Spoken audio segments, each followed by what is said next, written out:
Yeah, I'm sorry, I couldn't get your question. You were a coach that you coached all kinds of teams. You had teams that. Hey, say it in English. Dad, you got it? Enjoy your trip to work with lots of laughs thanks to Defo and Lubie. Now on the Defo Show. A shining moment in our broadcasting career when Mike Lubitz finally got a chance to interview his idol, the great and late Bobby Bowden, who everybody loved and adored. And he couldn't be any more gracious with virtually everybody. Steve from Humatilla would call in with a question, and he would treat it as if it was coming from Albert Einstein. And Lubie tries to get a question out to Bobby Bowden, and within 2 seconds he says, "Dadgummit." He gave him a dadgummit right away, and just say it in English. And he was destroyed there for a little while and recovered nicely. As has the FSU program. Since Bobby Bowden's departure, we had Jimbo in there and Taggart. And then, of course, there was a search on internationally to find a new leader there. And it landed on this gentleman who joins us right now. Mike Norvell, who has done a phenomenal job there and orchestrated a remarkable turnaround in a short period of time. Coach, how are you? Good to have you on the program. It's great to be on, and everything's going well. We're 2 weeks away, and just really proud of the guys and how they worked through fall camp. There was a real push, and every day we're 15 practices then, and really challenged our guys just for the sense of focus, the sense of improvement, and continuing to come together as we prepare for our first game, which is going to be a big one. And up to this point, our guys responded in a great fashion, and just like everybody, we're excited to get back out there on the field and go kick it off. Well, awareness, opening opponent 2 years in a row when you took the job here, because it seems like drawing out sent them out to having the schedule by the marquee decide, as they say.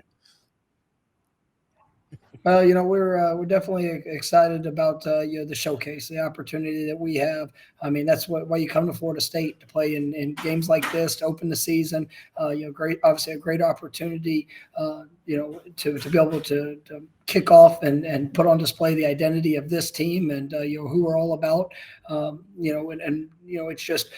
A year ago we got to play this game down in New Orleans, and it was a great game. Obviously wonderful exposure for our program, and going into that game, there's a lot of questions about both teams. And LSU goes on to win the SEC West, and we went on to have a 10-win season. And now coming into this year, it's a top 10 matchup, a lot of excitement, and our guys, we're grateful to be a part of it. So often we hear it's tough to get there.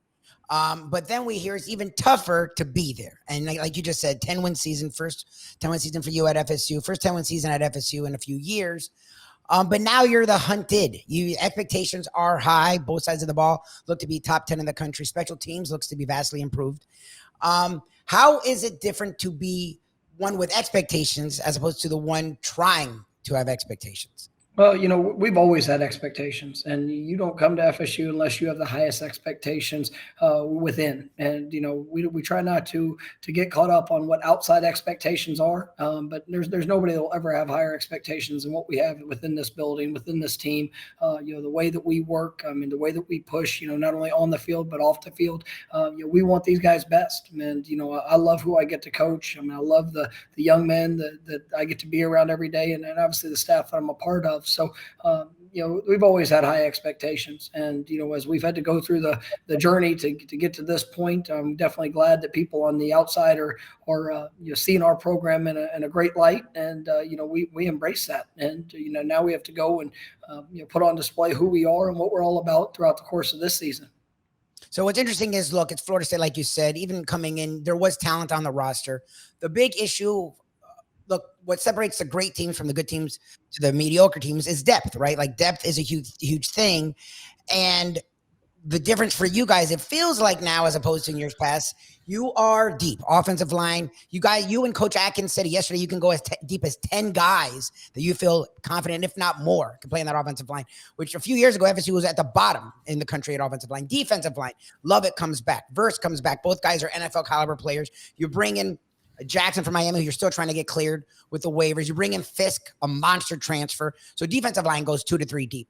Receiving core might be one of the best receiving cores in the country. Jordan Travis is considered by many a Heisman frontrunner. Okay, so depth, talent across the board is something that FSU was lacking, that you've built up. How does it feel differently now looking at this roster? I keep hearing how excited coaches are, Coach Fuller, Coach Sertan, you, Coach Dugans, Coach Atkins. When you look at the depth of this roster as compared to when you got to Florida State.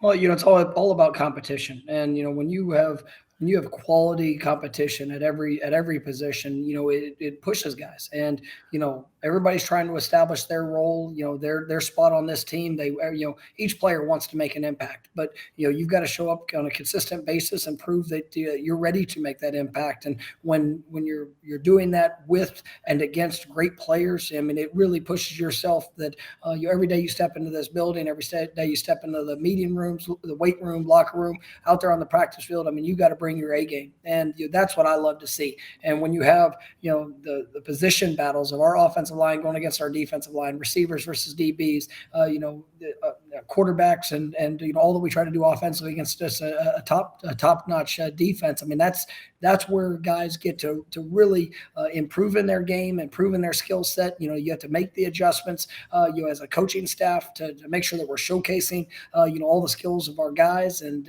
that's what makes it fun coming to work every day. And, these guys, they've embraced the work. And, that's, it's one of those qualities that are, I think, an absolute necessity for a football team. As you build that, is, I mean, you got to embrace that process. And, if you're afraid of competition, if you're not willing to give all that you have on a daily basis, then, Florida State's definitely not the place for you. Everybody's describing, what's happening in college football in some form of pandemonium. You have the name, image, and likeness thing, the transfer portal, all of this conference realignment, even possibly conference elimination. And you come to Florida State with some kind of vision in mind as to how you were going to rebuild the program. Started out slowly, go 3-6 the first year, start out 0-4 the next year, and then starts to trigger in some of the things that you were trying to implement.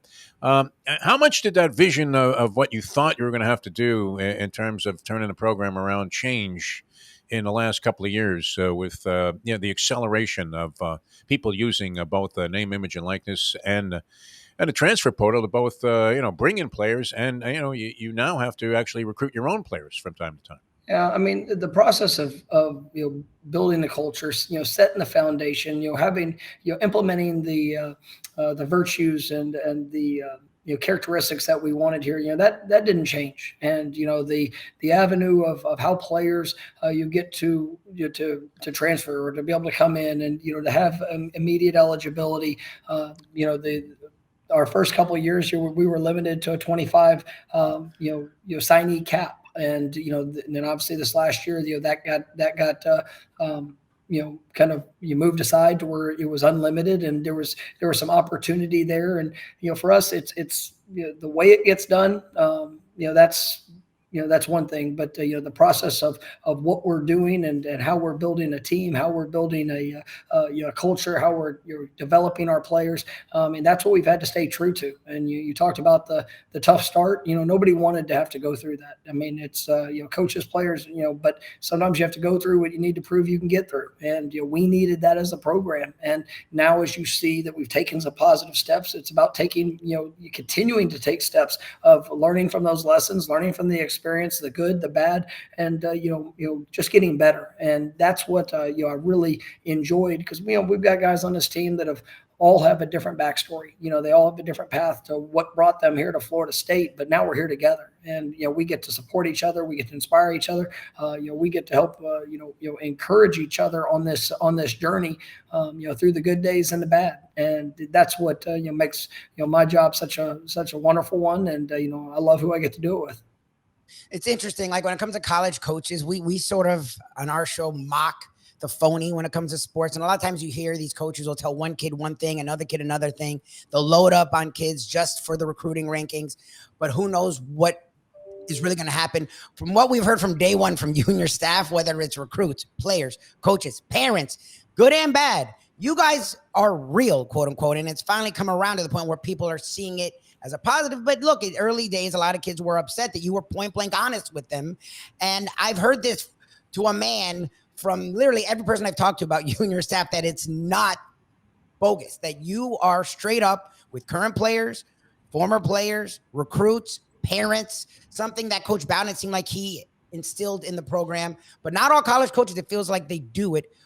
How did you get there, and how do you embrace that to the point where you're successful with it when you see so many coaches do the quote unquote used car salesman kind of tactic?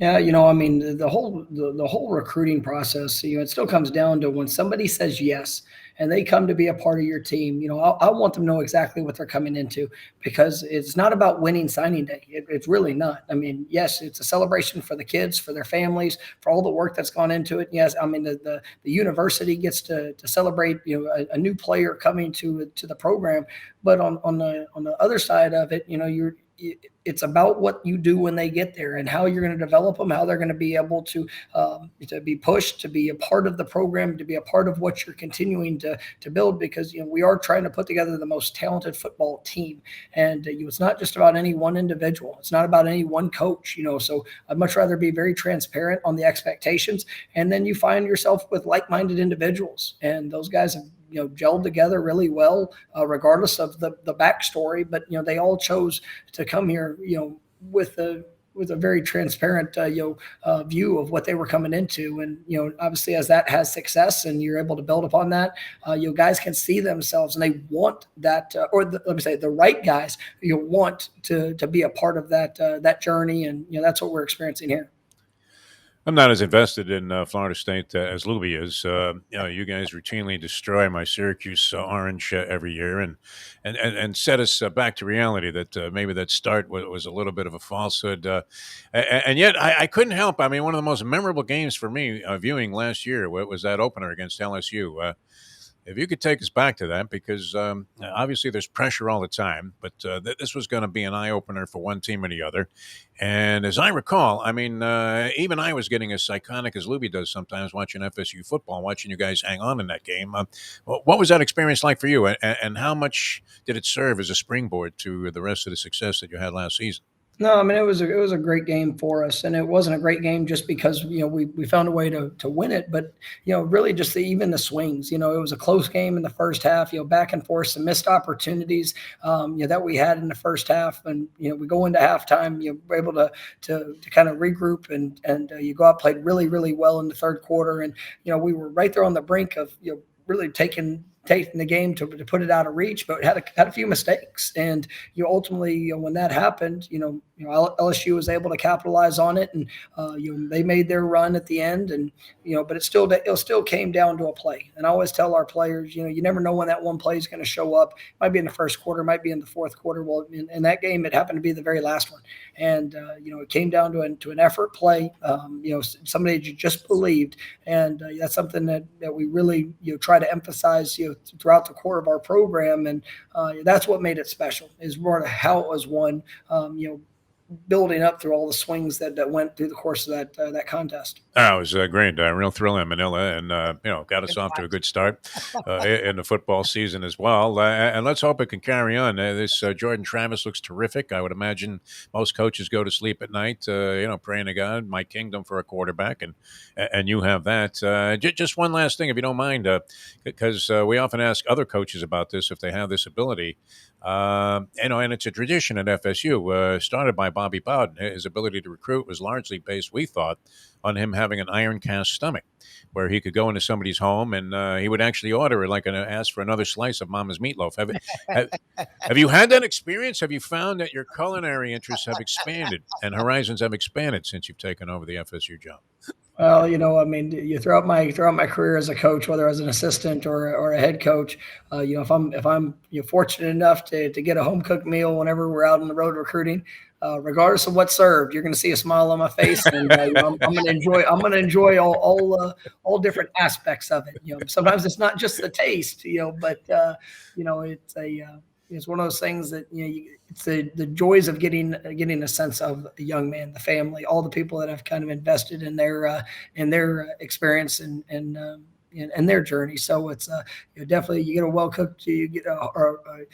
cooked home cooked meal. You try to enjoy the finer points of it, and like I said, it's not always the taste, but it's the thought that counts. It does take a little Anthony Bourdain, I guess, to be successful in college football. Coach, we wish you the best of luck. Lubie's going to be solidly behind you. And, from the rivalry with the University of Miami, which was kind of a gentle rivalry, we became big FSU fans and we're united in hating the Gators. So we wish you the best of luck all season long. And thanks so much for joining us once again on the show. Well, appreciate you guys having me on, and go Noles. All right, Mike Norvell, ladies and gentlemen.